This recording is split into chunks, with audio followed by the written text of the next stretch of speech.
Okay.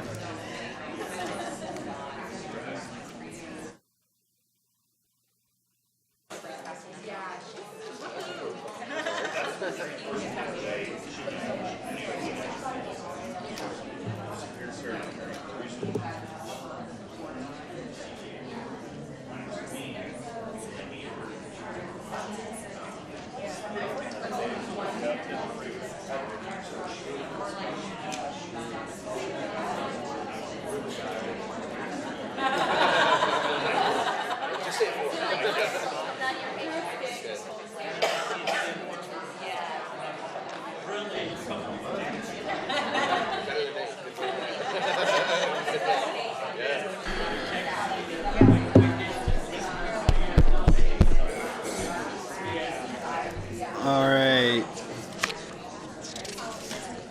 Hello, hello. All right, this thing is on. Good afternoon, everyone. I see by the dwindling numbers, it must be because we are just providing so much information that you all are dropping off. My name is Joe Devlin with the Office of Cannabis Policy and Enforcement. Excuse me if I'm a little grumpy today. I've started a diet to lose back some of the 30 pounds that I've gained since taking this job. I'm not saying anyone individually here is responsible for it, but collectively you're pretty much to blame. Just saying. All right, so we see if we can run through some of this stuff, and as always, I'm happy to answer as many questions as I can. It'd be great if we could fix this. Well, it's really far away. If you haven't noticed, I had to lean forward into this thing. Can you not pull it forward? Does it always spin in a circle? Yeah. All right. Put that on the wish list. Right? That'd go over well. You can use one of the wireless mics. That would be easier. No. All right. Those are numbers for CUPs and business operating permits. They're pretty close to being flat. I don't think we received any last week or the week before, maybe one or two.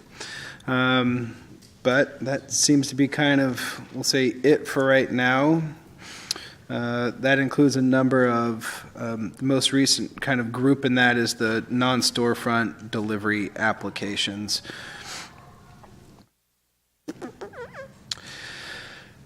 The equity program. It seems like every month I've stood up here and been and said, this is about to go to council. But it's about to go to council. Right now it is scheduled for July 3rd, and pending things above, out of my control and maybe above my pay grade, it will be heard July 3rd. The program, in a nutshell, so what's going to City Council is a fee waiver resolution along with a description of the program. Subsequent to that resolution's adoption, we'll release an RFP. But the program in a nutshell is, again, really the establishment of what could be characterized as a small business support center, where persons who have either had a previous arrest for cannabis in the city of Sacramento or have resided for a period of not less than 5 years in the area of Sacramento that had a disproportionate amount of cannabis arrests. This support center will be available to them to help them with things such as finishing a business plan, record expungement,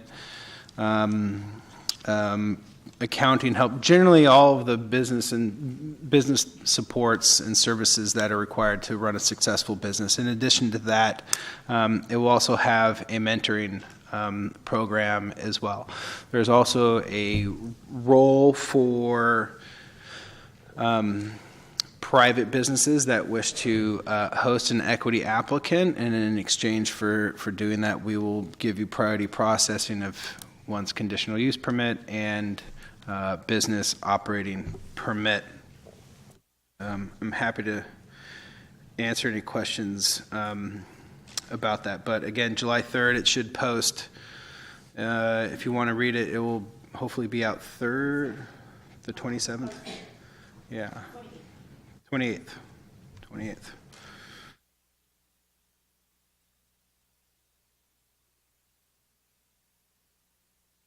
For the private businesses, it's only priority processing. For the program participants, it includes a fee waiver for the business operating permit. And that's the actual resolution that the council will be voting on the 3rd.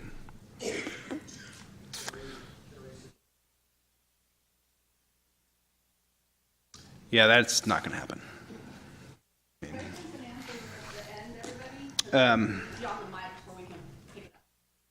But just to be honest, I mean, I'm happy to float that idea, but yeah, but we can talk about it more later. The transition period is ending. I think, a lot of you are currently in the industry. There's some definite permit holders out there. All products have to be tested and come through a licensed distributor and meet all the packaging requirements and all the dosing requirements. I think the big thing that's out there is existing inventory. If you have pre-January inventory that hasn't been tested and meets all of this, there's not a great alternative right now. So if you weren't aware, you have to destroy it.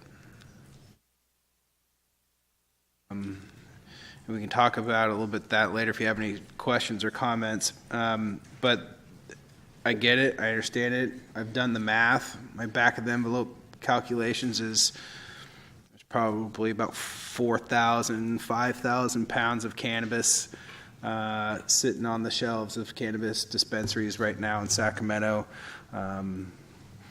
That's technically to be destroyed. I've had this conversation with Lori, and there isn't a provision for it to go back to a distributor for testing. It just doesn't exist. So short of some emergency ruling in the next couple of days here, statewide, there's probably about $400 million worth of cannabis that's going to go into a landfill and not into the black market. I'll tell you, I think that this is going to be, I know everyone's going, no, I'm not going to destroy it. You guys can say what you can do, but this is going to be probably something that the state is going to look at and audit. I would. I mean, it's just perfect for it, right? So, word of caution, you all sit there and kind of figure out what you're going to do with your existing inventory. State has said it has to go into a landfill. There's no process for it to be remediated or re-enter the supply stream. I have not talked to Lori about an audit or what that inspection looks like, but just from someone who thinks about this from a regulator's perspective, like, boy, that's something that, coming over the books is going to be, let me make sure I check that. Right? So, I get it. Sucks. Yeah.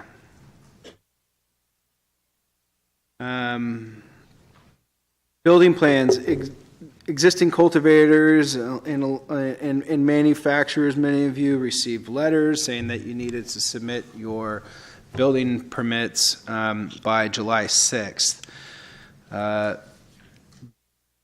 That date is coming, and it's coming very quickly. I am willing, and we are willing to kind of, talk about this on a case-by-case basis, granting small extensions of time for persons who are close and or near to completion of their business plans. But if you don't submit your building plans for your facility, you're going to go onto a list of enforcement that is going to include code, fire, and housing dangerous buildings, and is going to range from fire watch to a red tag or something's in between. But please go and get your building permits. Please have them done by a licensed professional. I can't say this enough. I've been saying this for a couple of months now. It's really time for everybody to kind of move as quickly as possible towards compliance. And so starting in July 9th and middle of July, we're going to be taking and making visits to these properties again, because we're currently going out there right now for what would be our second or third time out there. But beginning in the middle of July, you might start getting a red tag on your building, which means you can't even enter it until you've received approved building permit plans, and then the only people in there are your contractors doing the work, and nothing happens in that building until it has a certificate of occupancy. I know it seems like short notice, but we've been doing this for over a year. So having a building permit and having a certificate of occupancy isn't something new.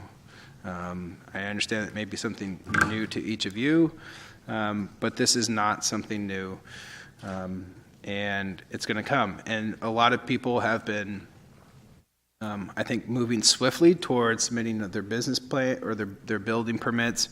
However, some have not. So if you're one of the have not, I'd find a different gear and get it in quick. Proposed moratorium on non-storefront dispensaries within the Power and Alliance area. This is a concept that has been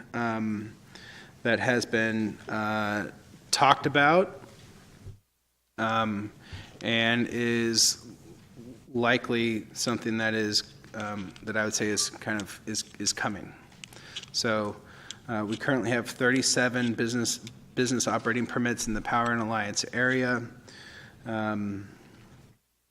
But similar to the 2.5 million square feet of cultivation allowed in that area, we are also looking at a limit to the number of storefront dispensaries.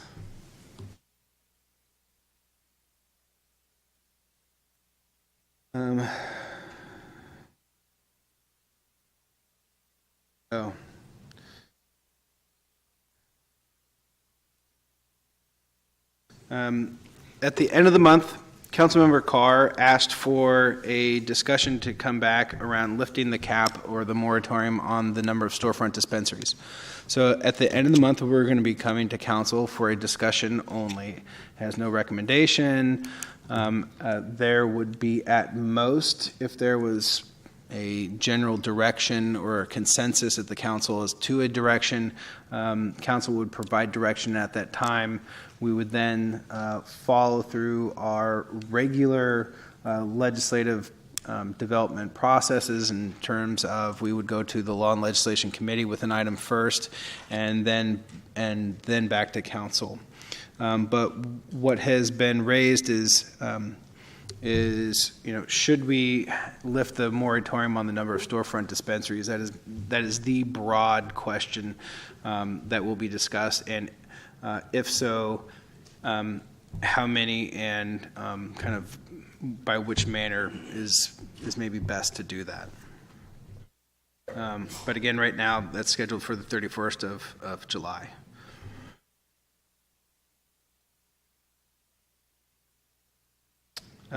Shared manufacturing facilities, something I'm kind of excited about, could be kind of cool, especially in the context of equity and incubation. We are not going to create a separate license type for this. What we have done, or will do? It's already amended. Yeah, have we done it already? I saw the application. Is it posted? So it will be posted, but we've amended our application, and if you are interested in starting a shared manufacturing facility, you need to apply for a manufacturing permit, and there'll be a section in there around shared facilities, and what we'll be requesting is essentially like, who is the master tenant? At the end of the day, who is going to be like the person who is on the hook for this. If you read the state regs, anything around shared facilities basically says everybody, and that too will likely be the case, but we are going to require a master tenant for the shared facility that's going to be responsible for all the coordination and upkeep and general security for the facility as a whole.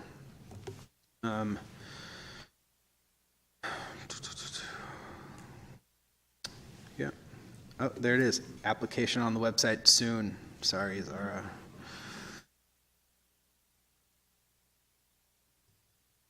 Put my glasses on. So, again, we're finishing up our amendments to distribution to better align with the state. It's going to be tiered based on gross receipts. We are adding a type, a transport only, and a self-distribution. Now, our self-distribution is going to be different than the state's distribution, so don't get confused. The state's distribution is really self-transportation. Ours is going to be, our self-distribution is really going to only apply to a small manufacturer with gross receipts of less than $100,000. And that, you just need a distribution license. And anyone wanting to do transportation is just going to have to obtain a transportation-only license. The state has two types of transport-only licenses, one for self and one for general. The only difference is like a $500 cost of the permit. Yeah,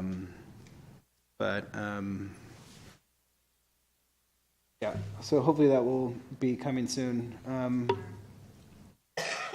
Over carry limits.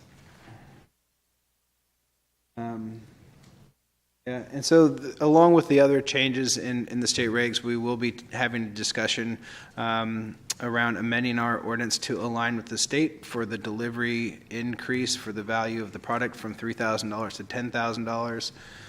We'll see how that conversation goes. I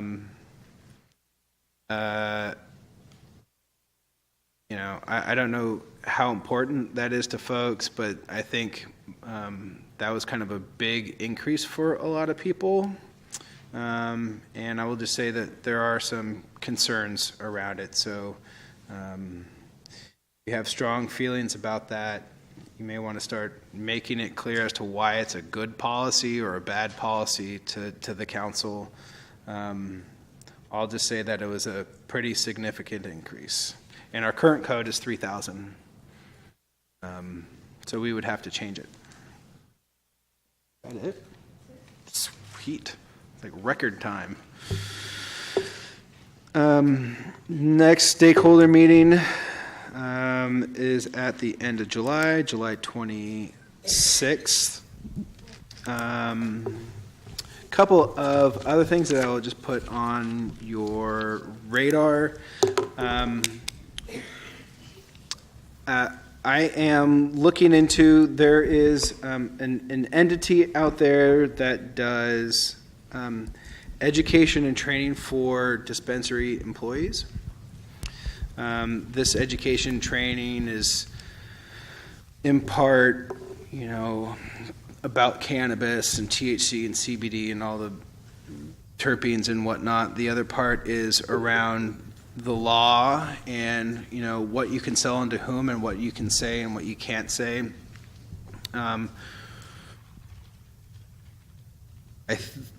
We have been in talks with this particular vendor to add the youth education piece to this training around the physiological effects to young people and how to talk to young people about it and the health risk associated with with the consumption of cannabis by young persons.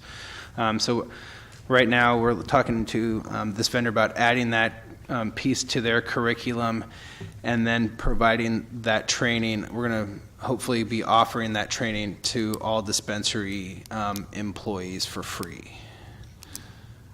Because at some point, I'm probably going to require you to have it or something similar.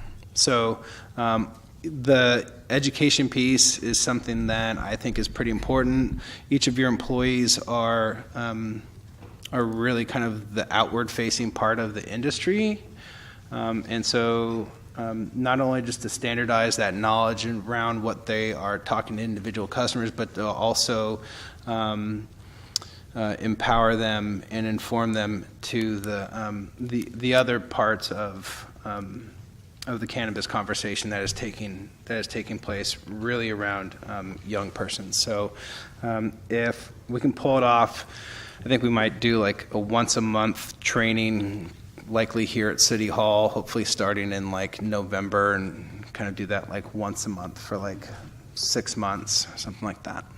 So that's my hope. I don't have anything inked in terms of agreement, but that's what I'm working on, so I wanted to put it all on your radar, and if it's a good idea, maybe you'll send your employees. And with that, I'll be quiet. Are you ready for questions? Ready. Okay. I have 4. But they're brief. I don't believe that. Yes. Thank you for the statistics you gave us on the CUP and BOP approval percentages. Have any been rejected? Not to date. Thank you. The second question goes to the transition. But only 12 have been approved. I respect that. Okay. The second question goes to the transition period. How many licensed distributors are there in Sacramento for purposes of testing? 5. We have 14 applications. How many have their state? 4 and 4 licensed with the state. With the state. Excellent, thank you. Yeah, it's going to be a big bottleneck, It's right? it's a significant problem in terms of demand versus supply and Oh, yeah. the punitive nature of not extending the deadline on those who are in fact trying to become compliant. Is there any hint of any emergency rulemaking, or is that just a theory at this point? I know the issue is on the state's radar.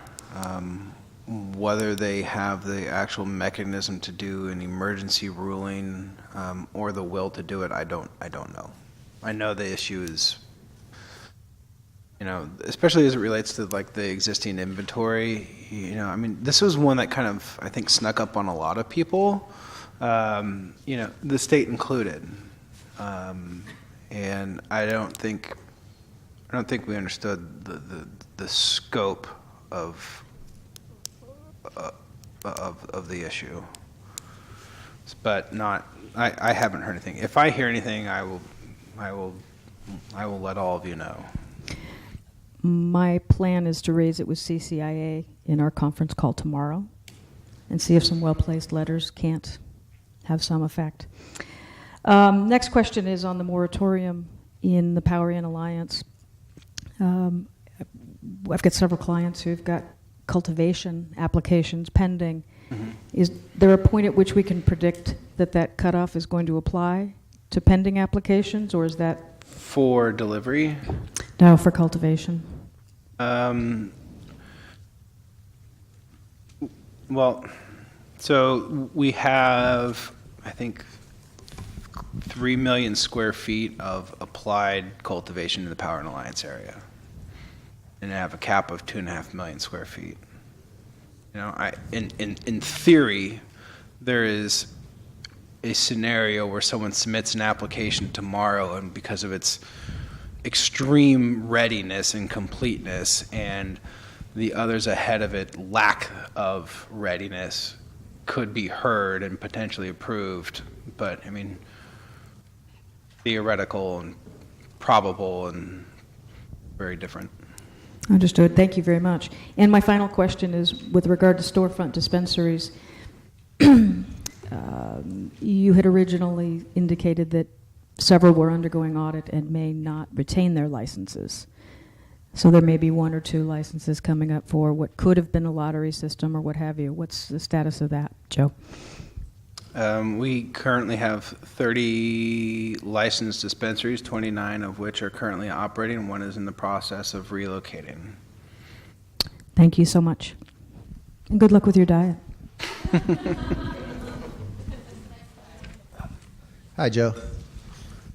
From a dispensary standpoint, I know ever since the compliance issue came in, we've been focusing on the packaging and the labeling, even the distributors, but I don't think anybody was really focused in on the testing because it wasn't mandated by the state.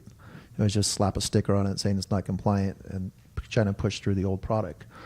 So now, probably myself and every other dispensary out there is really scrambling to get truly compliant tested product onto the shelf so that come July, we have something on our shelves rather than having to destroy all of our inventory.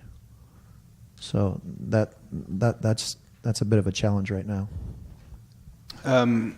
So yeah, I have a call tomorrow, and so I'll flag all of these as broader issues. But I hear you. Okay. I get it. All right. Next on the, I know you had said that you could suggest a waiver of the fees for applicants that would house incubators. I think that would be pretty just. I mean, just to expedite your process is one thing, but actually to save some money for those that have already spent the money, I think that would be a good alternative also. Duly noted. All right. Next, shared locations on manufacturing. I had heard that some people that are doing they are doing the micro business, that each business is going to require its own restrooms, and does it have to be compartmentalized like that for storage and restrooms and things like that, or is it all shared as one unit? So you might be merging a couple things here. So the regs do now allow for shared common areas such as lobbies, hallways, restrooms.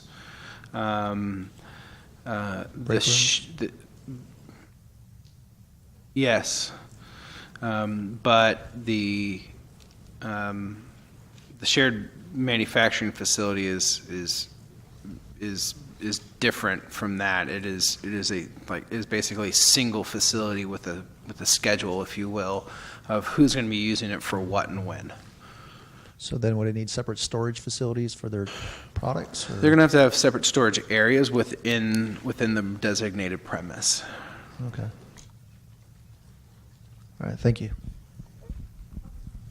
Hey, Joe. I had a question about, you had said that the city council might discuss opening up retail storefronts. Is there certain parameters that they used in the past?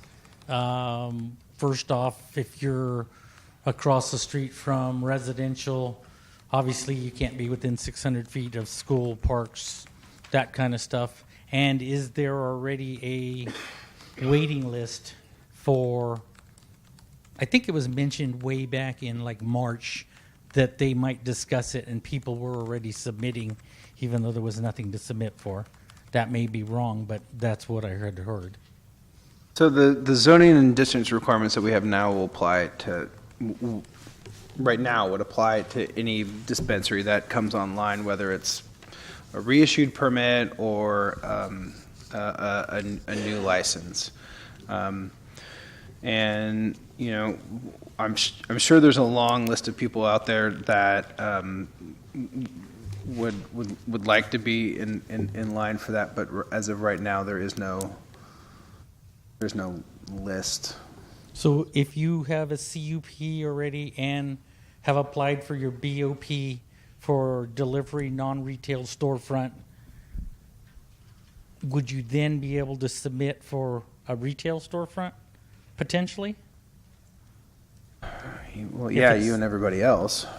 Okay.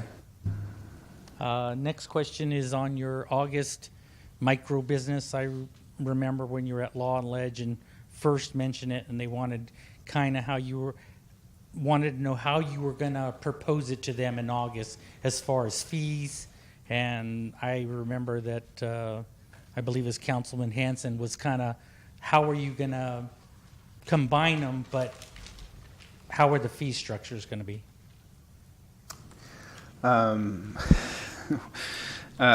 You're getting really into the weeds. I didn't mean that pun, sorry. So we calculate fees based on kind of what is assumed amount of enforcement necessary to offset that cost. We've done some kind of preliminary stuff, and the micro business permit would be cheaper, less expensive than if you just purchased those 4 permits. But I couldn't give you an exact dollar right now. Thank you. Next one, we got. Hey, Joe.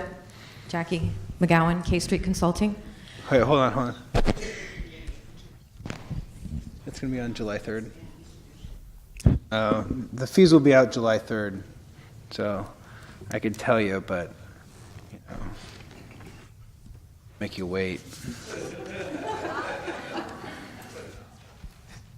Okay, so it doesn't seem like the state is going to come up with any sort of emergency solution to this July 1st problem. I run a group, I took a poll, 20% of our members out of 6,700 are ready for July 1. I have big attorney friends in this space that are calling this the first extinction event. So this is pretty serious. I can't sit by and watch a city that has led this conversation do nothing about the fact that 4,000 to 5,000 pounds of medicine in this city is going to be destroyed. We have to come up with a solution. Let's get this medicine to patients. Let's find a creative way with an attorney, to donate that medicine to compassion programs in the state. We still have the collective model. Let's find a way around this, because this is a huge statewide problem. I'm getting calls from all over the state right now. A lot of dispensary owners are trying to decide if they're just going to go nuclear and not comply. Let's not let Sacramento be ground zero for anything like this. I think we have enough creative people to come up with something. I'm more than willing to dialogue on stuff like that. I get it. I've done the math, right? So statewide, it's somewhere around 180,000 pounds to the tune of $400 to $500 million, right? And while I believe that everyone in Sacramento is, of course, going to follow the letter of the law and mulch it with manure and take it to a landfill, I'm less sure about, other folks. I don't want this going into the black market or the illicit market either. Can we offer our operators a tax incentive to donate it to compassion programs? We can't even do that Why? because there's not a mechanism for donating it. I can figure that part out. Can you figure the tax part out, please? Please, I'm begging you. I'm with you trying to solve this. I don't want to go into the illicit market. I will, we can talk about it, but and people that know more, correct me if I'm wrong. I'm looking at Kimberly and Sophia. The only kind of, it's not a loophole, but the only kind of pause button is there doesn't seem to be a date that it has to be destroyed by. So in theory, one could hold on to that, keep it in inventory, isolate it, quarantine it essentially, and maybe the state is going to come out with an alternative ruling, because otherwise, I get it. It's a lot of cannabis. Just assume that it's going to be destroyed. The value is very high, and I don't want it to go to the illicit market either. But I'm open to suggestions. Yes, Kimberly. That's an excellent idea. And another idea is that at this point, dispensaries can only give it to people with state cards. So I recommend everyone combing your databases and contacting everyone with a state card. And then you can give it to them, and then they can give away up to an ounce to all of their other compassion patients. So there is some way to form compassionate groups that it can be done legally. Jackie.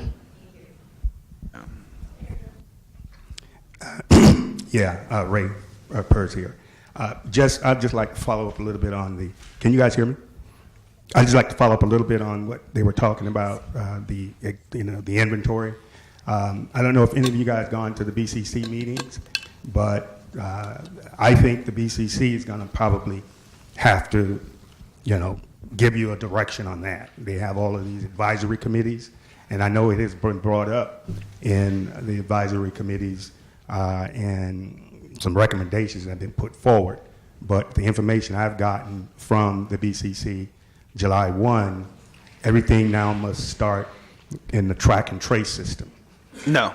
So the track and trace system, everything has to be tested, everything has to go through a distributor, everything has to be packaging and meet all of the dosaging requirements, but track and trace won't roll out until, track and trace is going to be a process as it's being rolled out. So how it's going to work is someone out there is going to be the first person to obtain their annual license. They're going to have a window of time to go through the training and become track and trace compliant. They're still going to be allowed to do business with everyone else as they're going through that process. So it's probably going to take about a year before the entire ecosystem is operating within the track and trace system. Right, because we have a client that has a distribution license, and he's gotten his annual license now, right, and he's able to get training in track and trace now. Right. So once you get your annual license. So right. My questions, first on the equity program, and I'm assuming it might even be in the document you guys are putting out there, but they're looking at waiving of fees. Has there been anything about low-cost loans? Because I know that came up. I mean, you can waive the fees, but these folks are in the Mania area. That helps, but not having the capital and the money to get up and running. Has there been any discussion on that? It's not in this particular proposal. I am working on it. Okay. It's complicated. Good. And then on the priority for private businesses linking with an equity, if I'm understanding you correctly with that, that would give the equity waiver of the BUP and CPU fees, and then give priority to those who link, the private folks that link with the equity, if I'm understanding that correct, or maybe you can understand my question. So the host, if you will, would receive priority processing, and right, not a fee waiver. And the program participants would be eligible for a waiver of their business operating permit fee. Just that one fee, not the. So if I am a equity and I've applied for a manufacturing license, I link up with a private business, the only fees that will be waived for me, the equity manufacturing license, would be the BUP fees, the BOP fees, not the other one. Right. Okay. And then for storefronts, how many storefronts, delivery non-storefronts we currently have now? Delivery only? Delivery only. Delivery yeah. only? Yeah. Delivery. I think we have. Yeah, are you talking about how many applications we received? No, don't you have some in a register now that has been registered, but everybody's got to go, they're in the register, so I'm assuming they all got to go through the application process, right? Yes. Okay, so how many we of have those? 64 applications in right now. 64, and then if any of them are equity folks? Because that's the issue we've been having on the equity side is, everybody is waiting, for you guys to make your decisions. And I've been telling those folks, go ahead and put your applications in, because you got 64 applications already in there. So I would hope that at some point in the meeting here, we would let folks know of equity, get your application in, because you got 64 people with theirs in now, and they're not part of the equity. So I would hope that your organization, or maybe at city council meeting, we can get some directive to say, hey, you can put your application in now, not wait until you get the fees waived, if I'm understanding that correctly. Because I can put my application in, you're going to review my application. Once you approve my application, I pay the fee. That's how it works. Correct. Okay. So I would hope, and I hope to bring it up in city council meeting as well, because we're now behind because of waiting on waive the fees part. Doing the my other question is, I'll be done here in a minute. Yeah, you said no equity storefronts. Will that, sorry, do you anticipate the city getting involved in the track and trace training? For the folks in the city? Not at all. What do you mean? What do you mean? I mean, like you're saying, you're going to set up educational, programs for, the employees. Is that something? Because I'm assuming when you do your audits for the city, you're going to be pulling from track and trace those records, because everything is going to be inventoried in there, right? So, would the city consider, assisting folks in the track and trace part, or you're just going to leave it up to them, and then when the audits come, because your auditors are more than likely going to pull from that system, correct? Because I know that's how the state's going to do that. Yeah, I mean, I don't know if I necessarily see that as I'm happy to talk about it. I'm not sure if I necessarily see that as a government function to, I think the state's going to provide some training, but really it's going to be the business owner that needs to ensure that their employees know how to use track and trace. As it relates to like the training that we might provide for dispensaries, I think that there is a public interest in that, and standardizing the information that is conveyed to customers and standardizing that knowledge base and equipping them with the additional knowledge around the use of cannabis and its effects on young people. But as it relates, I'm happy to think about it, but as of right now, it wasn't really on my radar. And then how many of the current 30 dispensaries are in the zones, the equity qualified zones? Do you know? So it doesn't, the eligibility for the program is based on residency, not geographic location of one's business, but at least So there's probably, I don't know, I have to go back and look at it. Trying to match up where the dispensary locations are and a bunch of zip codes in my head right now. Off the top of my head, probably, if I could ask a question of Tracy, what's the zip code for PIA?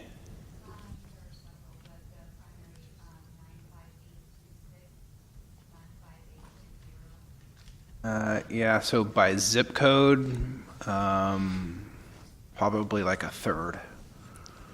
Okay, and then when you're talking about the moratorium on store delivery non-storefronts, are you looking at the equity side of this so that when you make that moratorium decision, will that be, equity be a part of that? Because you got 64 already in the pipeline, and I'm quite sure you know where they are in zip codes. So it's a policy conversation that's taking place right now. I get exactly 0 votes in that policy. It's ultimately a city council policy, but I will tell you that they are looking at all parts of the equation of how that might affect everyone, including equity applicants. And then my last question on veterans, the state is developing its own state equity program. And, excuse me? Are they? Yes, through the advisory committees, and you've been to some of those meetings, but the advisory subcommittees are part of generating this. It's a Senate bill that's going through now, 2094, but by January 1, the BCC should be presenting to the legislature a state equity program. And the push of that is that you got, cities and municipalities who are not. Counties who don't even have an equity program. So the state's push will be, if you don't have one, we don't have one for you. And they got your program, they got Oakland's program, Sacramento, and LA. So, you know, it's coming. And they'll look at the comparison between, I guess, your equity program and what the state minimum Great. requirements will be. That's it. Next question over here, Joe. Yes, I have a question about shared manufacturing. You had described the master tenant situation. Under the state licensing, they have your associate tenant, the people that are actually placed into the facility, and they have their specific requirements for them. You didn't necessarily outline what an associate tenant's requirements are to be in a shared manufacturing facility. They're going to still need whatever type of permit to perform whatever that particular, you know, technical function that they are doing. I mean, if they are, you know, if it's packaging, they just need the appropriate permit based Fair on enough. based It's on just the at the based on the state level- activities. At Yeah. the state level, it's like $2,000 and then $500 for your actual application fee, and it's a much reduced fee as opposed to the full license. And I was wondering what that differentiation looks like in our local ordinance on that. Ours are based on gross receipts, so it just would be the type based on activity and the anticipated amount of gross receipts. I think it starts at $5,000. How much? Oh, 2,500. I thought you said 500. I was like, 2,500 bucks. Hi, Joe. For people that already have their manufacturing license and they're wanting to go after the Type S, and you're saying that it's already going to be a manufacturing BOP, do they just make an amendment to it, or do they have to do a full new submission if they've already got their application in? I think we'd need just an amendment to their BOP to kind of, you know, I think their business plan might need to change as well as kind of like their standard operating procedures. Yeah, yeah, just on the business operating permit side. Hey, I just want to confirm all the material that's been produced since January 1st till now is still good for the marketplace, doesn't have to get destroyed. It's just the stuff that was put in after or before January 1st. It has to meet all the it has to be tested, and it has to be like compliant. Of course, but like if it's Yeah. still on, if it's still in inventory at the cultivation site, let's say it hasn't even gone to the any sort of distributor yet. Yeah, I think that's okay. I have to go back and read that, but yeah, I think the real big challenge is inventory that's held at the dispensary. I think that there's mechanisms within the code around how to move product between licenses and ensure that it's tested and compliant. Really, the catch is once it's being held at the dispensary. But how's it going, Joe? I got a couple questions. First is the equity program. Is that also going to be covering and helping out the micro businesses at all, or is that just for the major existing businesses? It could apply to micro businesses as well. Okay, excellent. And about the untested product that everyone's talking about, is it possible to talk to the different manufacturers and have them turn it into a concentrate or something that can then be tested, rendering it from a... Not once it's at the retailer. That's the challenge, is that there's no mechanism to send it back to a distributor or send it back to a manufacturer and have it tested, and if And there's it passes, no if donation it's process available to facilitate that. Okay. Yeah. And also, has the city made any assessment of like the property available for like manufacturers and things like that? Because I know lots of the properties have been getting grabbed up left and right, and I'm just wondering if there's been any type of thought of doing an assessment to know what the volume is of how much more space there is to fill. I would love to do that. I don't have the bandwidth at the moment, so no. Okay. I mean, CB, RE probably has that data. Okay. Excellent, and I'll try and get in contact with them on that. And for the moratorium, that's not including manufacturers. That's just the storefronts, correct? Correct. We have Oh, okay. So like cultivators and manufacturers aren't included in that, as long as they're not trying to sell like from their building. I'm not exactly sure I understand the question, but I'll just say that you need to have a retail permit in order to sell to a customer. Okay. Otherwise, it's illegal. Okay. Yeah. But yeah. So all right. Then yeah, that answers my question. Thank you. All right, Joe. So theoretically, if I did operate under the sole proprietor as a veteran, do I receive priority status in the CUP and BOP application? Or is that just for the equity people? We don't have anything statute for priority processing. It is you are eligible for a fee waiver, though, through the B&P code. Okay. 16, I'm going to remember it one day, 16, like 304. all right. 16102? For the veterans? 16102. So also, if I decided to take the delivery route, is there a fee waiver for that as well? It would be for veterans. For veteran, yeah. There is. So anything that has to do with your department, as long as your veteran's waived. Okay. So my next question is, I own a building on Freeport, and is there a max amount of tenants I could have doing delivery out of one location? Square footage wise, you guys have any guidelines on that?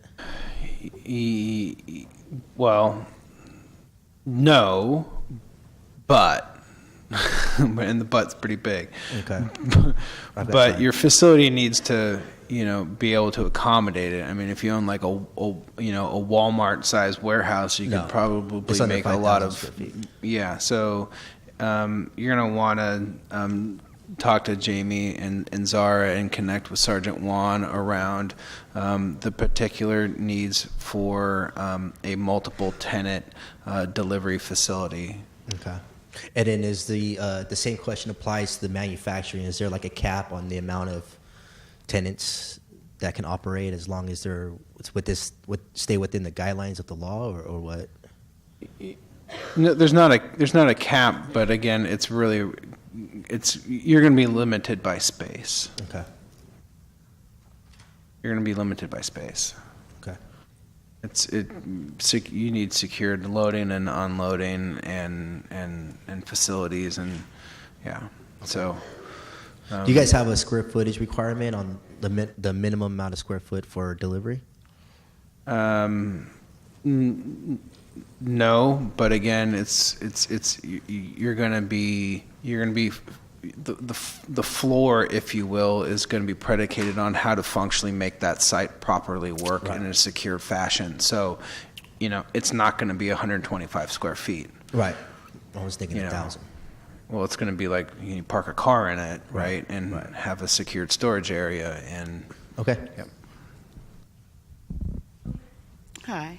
So, in your equity program, you have listed in your report about the different zip codes. Are you strictly using only those zip codes to qualify the applicant? So it's persons having been arrested for a cannabis-related crime in the city of Sacramento, or having residency of 5 years or 5 years or more in one of those zip codes. So I'm saying, are you strictly going by these zip codes that's in this report? Because I noticed in the report it's saying that some arrests were disproportionate to the population in some of those zip codes, and I know my zip code should have been in there, but that's why I'm asking. That's what the data showed. So yes, those are the zip codes that we're going to be using, because those are the zip codes that had arrest rates that were higher on a per capita basis to the city as a whole. Okay. Thank you. Hey, Joe. Can a non-operating business be a host in the equity program right now? Yeah. I mean, everyone doesn't. Yes. I mean, And what duties of the host are you guys looking for? Are there any specifics, or is it just? it's going to come out in on Thursday, but there's an amount of kind of square footage that you need to provide to the equity partner, equity applicant. Okay, and if you already have a CUP and BOP, would the priority apply to any future licensing, like distribution, manufacturing, and? That's an odd one. I don't know. Killing me with that stuff. I don't know. It just seemed like Yeah. if you already have your licenses. I know. You want a rain check. I'm not sure how to. I don't know. I'm not sure how to make that work. I hear what you're getting at, and yeah. All right, thank you.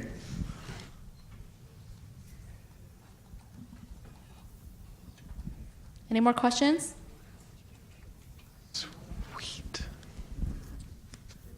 Zip codes, you got that printed somewhere? The zip codes. They'll come out Thursday. The equity zip, they're gonna be out on Thursday. Yeah.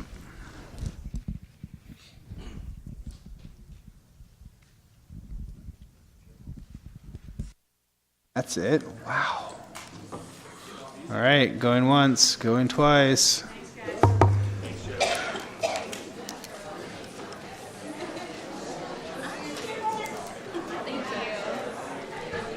I didn't want to say it in the meeting, but what my client was told is they're in District 6, they have a CUP in, they're told they're in hold, in processing, and then now they've been told they're in the group and they're moving forward and they'll process it and head to hearing, basically. So until they say, Joy says we're moving forward and you're now